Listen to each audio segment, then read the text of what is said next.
Hey YouTube fam, so I'm here.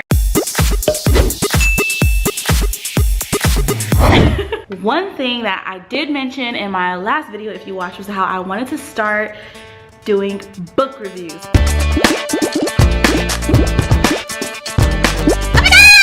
This is my first ever book talk. Can you tell that I'm excited right now? Like, I can't stop smiling. Can you tell that I'm nervous? Can we talk to you guys about this book? I read it in 3 days. It was that good. Patrick Rothfuss, I suck. Patrick Rothfuss, The Name of the Wind. This book was so good. So good. I love a good story, okay? And this is a phenomenal story. What I want to do is kind of give a brief little quick description of it for people who have never read it, whatever, but that's gonna be real short because I want to get into the meat of this book. I want to talk to people who have read the book so we can discuss it, so we can talk, and let's get to it. If you haven't read The Name of the Wind, I'm about to tell you why you should. It's basically the life of the main character. His name is Kvothe. He sits down and starts to tell his life story, and honestly the majority of the book is him telling that story, and he lives in this magical fantastical world. So Kvothe, our main character, has a really great voice. The language is not complex. Sometimes you can read some sci-fi and fantasy books and it's just dense and it's just a little confusing. This very simplistic language, very straightforward story, very entertaining first person narrative. It's just so enjoyable. I couldn't stop reading it, honestly. I just couldn't stop reading it. So what's interesting about this story is that because it is more of a first person narrative, you know the main character is alive and well. He's gonna be okay at the end of the day because we see him present and he's telling his past. So honestly, that little fact kind of took away some of the suspense of the story, how fast paced it could be. Oh my God, let me talk to you guys about the magic, freaking magic. The magic in this world is so amazing. It's very logical. It's so interesting. It's unique. It is very different from a lot of sci-fi fantasy books that I have gotten into. The magic in this book makes so much sense. It doesn't seem contrived, you know? It's intelligent magic, if that makes sense. It just works. It works. And you just need to pick it up, okay? Just pick up a copy today. Pick up a copy. Pick up a copy. Read the book.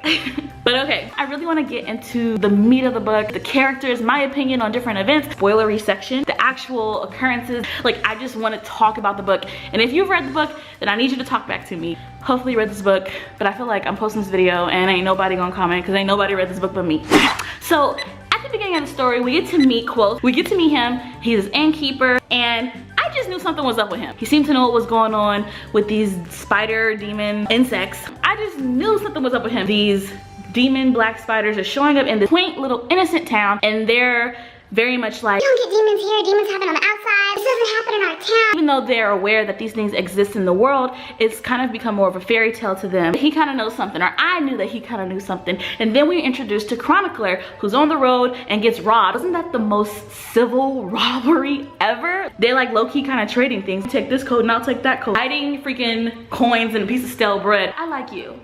I respect you, Chronicler. It was the weirdest robbery ever. Really got a good feeling for the Chronicler, AKA Devin something with an L. He runs into our protagonist and he knows who he is. Red hair, the green eyes, like he knows. And then that whole scene where Kvothe is there fighting off the scuttling spider demon with the fire. Why are they so big? And they made them so huge.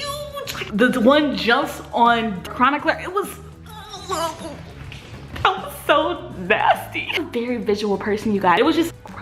Oh my goodness, and Kvothe starts telling his story to Chronicler, right? Let's get to the good part right now. Let's get to the good part. So he's telling his story. He starts off when he was a child, traveling with his troop. I really love this part. Like, a good quarter of the book was, you know, Kvothe's childhood. I just love the pacing of this story. The author does such a good job of setting down a real solid foundation for our character. It's important because we get to see how it affects him today. Everything that we read about here, we see why he's interested in the Chandrian, in learning about it. We see why he's interested in magic. We see why he's so good at music. The freaking music. The music in this story and Kvothe's connection to the music, it was just so great. I feel it. The scene when he's older and he's already in university and he's trying to find a way to make money and he's playing for his, what were they called? The talent pipes. When he was trying to get those talent pipes, he had to wait for freaking Denna to come out and sing the song. I swear it almost brought me to tears. The author is so poetic in his description of the music and the intensity and the feeling. I felt it, y'all. I feel it. But see, yeah, that's why I just feel like this author was just such a genius. Like, I know some people probably were like, this is slow, this is a drag, why do we have to learn about the music? Why do we have to learn about his parents and his process of getting over the grief? But I loved it, and I thought I did a really great job of allowing us to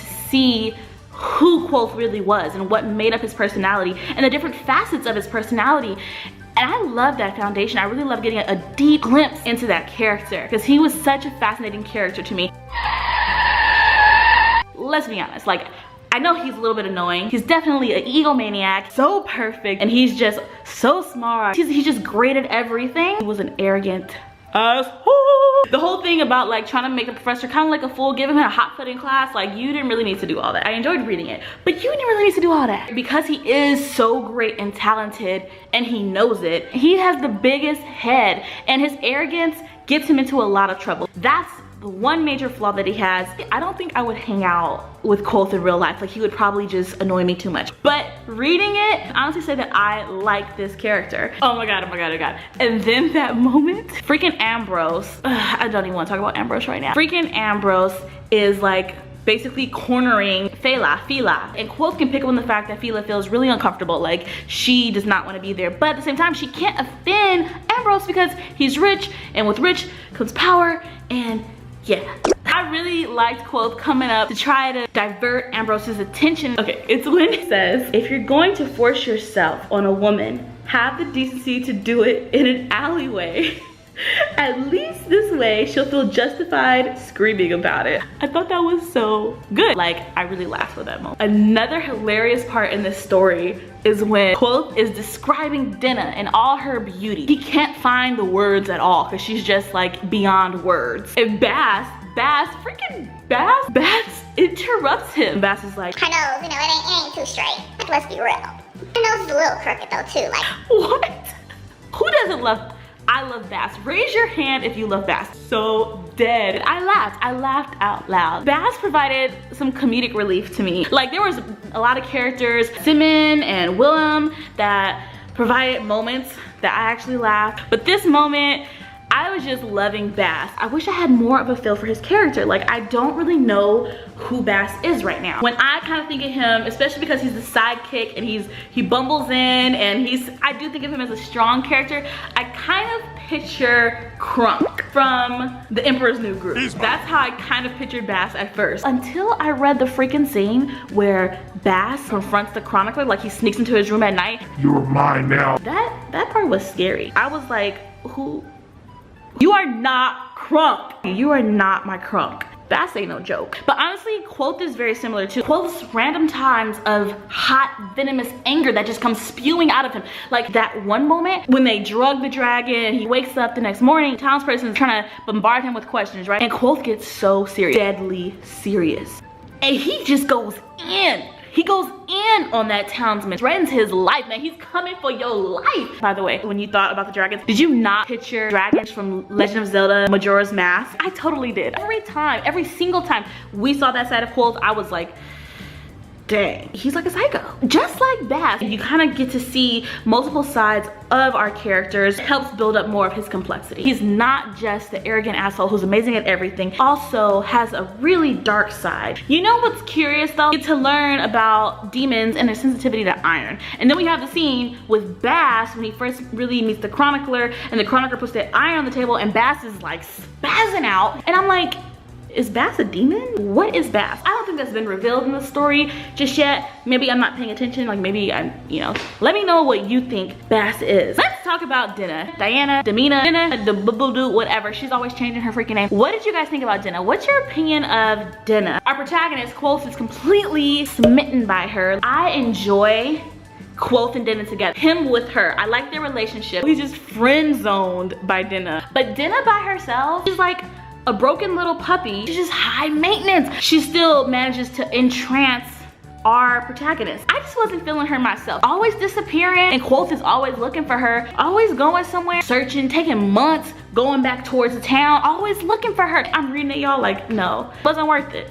You don't need to be, she's gone, bye Felicia, bye. And it shouldn't even be that way. He's so much better than her. I personally wasn't drawn towards Denna. I did like Kvothe with her, but she's too much for me. But the times that Kvothe was with Denna and some of their conversations, I swear the author's writing, you know, throughout the novel a lot of the time is very poetic. And there is this one line I really like. We talked through the long hours of the night. I spoke subtle circles around the way I felt, not wanting to be overbold. I thought she might be doing the same, but I could never be sure. It was like we were doing one of those elaborate modern court dances where the partners stand scant inches apart, but if they are skilled, never touch. Such was our conversation. But not only were we lacking in touch to guide us, it was as if we were also strangely deaf. So we danced very carefully, unsure what music the other was listening to, unsure perhaps if the other was dancing at all. I like that. I really like that line. It was so beautiful to me. I really liked it because I really related to that. Girls, you know you've been in relationships. Who has not been in one of those relationships? They're more fearful of jumping in too quick and not knowing how the other person feels. And it's just, I just really love that line. So I'm sorry y'all, I'm all over the place. Like I think my reviews are always gonna be like, just all over the place. The story though, like some of the characters, actually no, Kvothe is really the only character. A lot of the other characters just, you know, kind of fell flat to me, or a lot of the characters kind of blended in with one another, honestly. William and Simon, they're Kvothe's best friends, and yet, like, I don't know anything about them. They literally just kind of popped up out of nowhere. He's at university and he meets them and now, oh yeah, these are my best friends. But then again, this is Kvothe's story and this is how he told it. And honestly, I just enjoyed his telling of it. Despite flaws that I could see maybe in the different characters, I still was completely sold with this story and I was completely engrossed in this world, in the magic, and in Kvothe. And I really want to see like what is going to happen. We see him at the end and I'm just like, who are you?